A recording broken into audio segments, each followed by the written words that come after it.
A New York man will spend decades behind bars for the brutal killing of his pregnant wife and the stabbing of their two daughters. Drew Garnier was sentenced to 30 years in prison, followed by 15 years of supervised release. But what's even more disturbing is what family members say motivated the crime. In court, Garnier's father-in-law said that the 33-year-old killed his wife because she was pregnant with their third daughter, and he wanted a boy. I'm your host, Kennedy Walker, and you're watching Law and Crime. Drew Garnier and his wife Samantha were raising their two daughters. The couple was expecting their third child. Samantha recently learned she was having another girl, the couple's third daughter. But according to her family, Drew was not happy. At 5 months pregnant and only 2 weeks away from celebrating her 30th birthday, Samantha was stabbed to death. Samantha Garnier was located inside the residence and was rendered aid by responding patrols prior to emergency medical services arriving. On September 4th, 2024, the quiet town of Masonville, New York, was torn apart by a crime so chilling it left an entire community in shock. Drew Garnier, a husband and father, committed an unthinkable act of violence against his own family.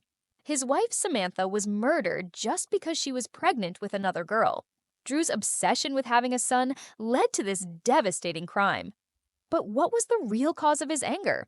This story reveals a darker truth about gender bias and domestic violence. Samantha was then airlifted to Wilson Medical Center, where sadly she succumbed to her injuries. Police had responded to a domestic disturbance around 11:30 p.m. Inside the home, they found Samantha along with the couple's 6 and 9-year-old daughters, both of whom had been stabbed but survived. Both children received medical care at Upstate Medical Center in Syracuse and are expected to make a full recovery. Drew surrendered to officers at the scene. He was treated for superficial wounds and taken into custody. He later pleaded guilty to first-degree manslaughter and 2 counts of first-degree assault. At around 11:30 p.m., police arrived at the Garnier household and found a scene of terror. Samantha, 5 months pregnant, was lying on the floor, stabbed multiple times. Her 2 young daughters, Adelina, 9, and Izzy, 6, had also been attacked but somehow managed to escape. Drew Garnier was found standing in the house, blood covering his hands, holding a butter knife and an AR-15 rifle. What could possibly drive a man to this point? A judge sentenced him to 30 years in prison, followed by 15 years of supervised release. The Delaware County District Attorney's Office said the trauma endured by the children was part of the reason prosecutors accepted a plea deal, one that spared the girls from testifying, but also resulted in a lighter sentence for Garnier. At Garnier's sentencing hearing, Samantha's father addressed a possible motive for the murder of his daughter. According to WBMG, he told the court Drew wanted a boy. He said Drew was upset to learn the couple's third child would be a girl and that his 2 surviving daughters are traumatized. As Drew was taken into custody, his actions seemed incomprehensible. How could someone do this to their own family? The answer, as investigators would soon learn, lies in Drew's obsession with having a son. This was his third child with Samantha, and when he found out the baby was another girl, something snapped inside him.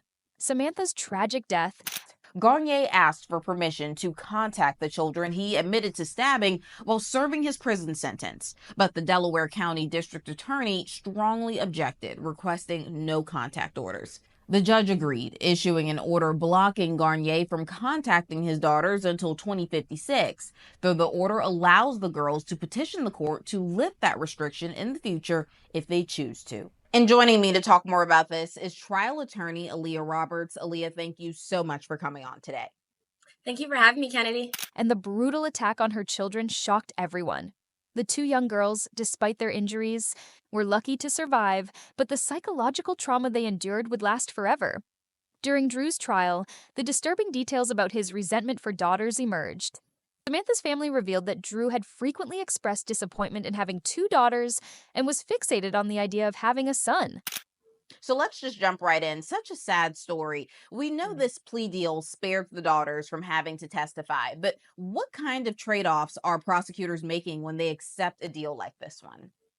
Well, this is one of those deals that you have to give your tips off to the defense counsel because it was essentially unheard of, right? So simply the fact that he murdered his Samantha, I believe her name was, in cold blood, 29 years old, 5 months pregnant, that count alone should have been first-degree murder, and that sentence should have been life without the possibility of parole. At his sentencing hearing, Drew pled guilty to first-degree manslaughter instead of second-degree murder. The plea deal, which spared the two young girls from having to testify in court, resulted in a 30-year prison sentence with the possibility of parole. But this decision didn't come without its share of controversy. As far as the daughters' two sentences, they're each sentence for the two daughters that were stabbed should have been anywhere between 2 to 25 years per child, right? So on top of the life without the possibility of parole, if the judge wanted to really, bang the hammer, so to speak, this defendant should have received anywhere between 2 to 25 years on top of the life without the possibility of parole sentence for each daughter. Yeah, you make a really good point there, because a lot of people hear manslaughter and see a 30-year sentence and wonder, did the DA lose leverage here, or was this the best possible outcome under the circumstances? Can you explain that? The courtroom was filled with emotion when Samantha's father gave his victim impact statement. Gregory Vernagallo spoke with anguish about losing his daughter and granddaughter, and his vow to protect his surviving granddaughters, who were left to navigate life without their mother. In the aftermath of the crime, the court also had to... Sure. Again, everything comes down to strategy. I'd be very curious to see what type of evidence the DA had to go forth with trial, because sometimes if a lot of your evidence is circumstantial and you don't have direct evidence and you're hinging your case off of the testimony, that might have been a reason as to why he was a little bit more lenient. It is possible that they might have considered the fact that the defendant was probably had this was his first charge, or if he had never committed a criminal act before. I was also wondering whether or not the defense counsel planned to plead insanity as a defense, although in the state of Delaware, you have to actually have some sort of decide on Drew's parental rights. Despite the brutal attack on his children, Drew requested permission to contact them during his imprisonment. This request was met with outrage, and the court issued a no-contact order that would prevent Drew from contacting his daughters until 2056, though the possibility of lifting the order was left open if the girls decided to reach out when they were older. Drew's sentence, while lengthy, sparked debates about whether it was truly enough for the crime he committed. At the time of the specific crime, the defendant would have had to know that what he was doing, he wouldn't have been able to know what he was doing was wrong based off of a mental illness. So depending on whether or not they could have pled temporary insanity or anything like that, or the defense was arguing that that was what his defense was going to be at trial, maybe that had to do with leverage. But like all things, it sounds really sad, especially when we're talking about loss of life, but it's a negotiation, right? So I'm sure that this was not, the first plea deal that was offered, but this is essentially what was the final deal. Them heal. Samantha's death is a loss that no family should have to endure, but her daughter's survival gives us hope that they can rebuild their lives.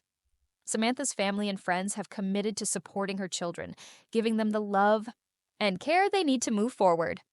Thank you for watching. If you found this video informative, please like, share, and subscribe for more updates on true crime cases like this one. We've all heard that wrinkle creams are the secret to looking younger, but according to one Beverly Hills doctor, that might not be the whole story. Dr. John Lake, a renowned cosmetic surgeon and beauty expert, says that most wrinkle solutions on the market are just glorified moisturizers, and they don't always deliver the results they promise. In fact, some can even irritate your skin, but Dr. Lake did not stop there. He's been working on something new, an anti-aging breakthrough he calls the Age Renewer Method. It's a simple, at-home technique that he says can visibly reduce the signs of aging in under 2 minutes. Think of it like a mini makeover, almost like Photoshop for your face, but real.